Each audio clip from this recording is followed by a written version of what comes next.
大消息，来看民众党新就任的立委李金秀，因为有中国配偶的身份，特别受到关切。李金秀讲，伊有回到中国办理放弃中国籍，伊阁点出着相关的表格来证明。也毋过，所方发现讲，这个表格有真侪错误的所在，那亲像是为着要应付记者会临时黑白写的。李金秀是来回应讲。 因为对方无要受惊，所以伊就无写甲诚认真。伊讲伊是属于迄种较贫惰的人。执政党做不到的居住正义，台湾民众党会负责任的来推动。报告新会期的优先法案，民众党立委李金秀口号画甲真响，同时涨幅必须合理，防止突然大幅的涨租，造成房客的困扰。李金秀谈青年居住证据，不过外界更加关注伊国籍的问题，尤其前一天报道提放弃中华人民共和国国籍的申请表，要内政部家己放弃看卖。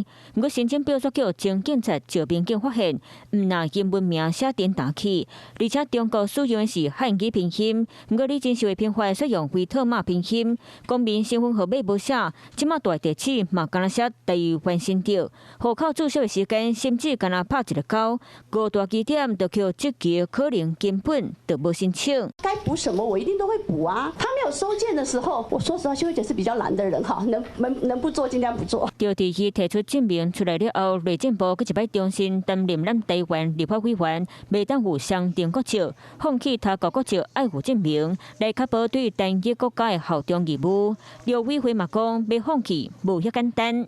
无法放弃国籍，并不是中华民国政府的因素。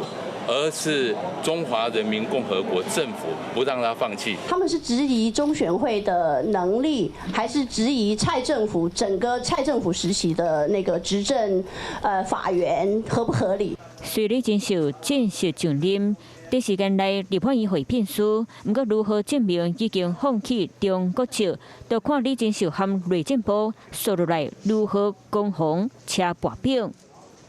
Hello， 我是张新文。想要抢先掌握最及时的新闻资讯吗？赶快订阅、按赞、开启小铃铛，锁定华视新闻 YouTube 频道。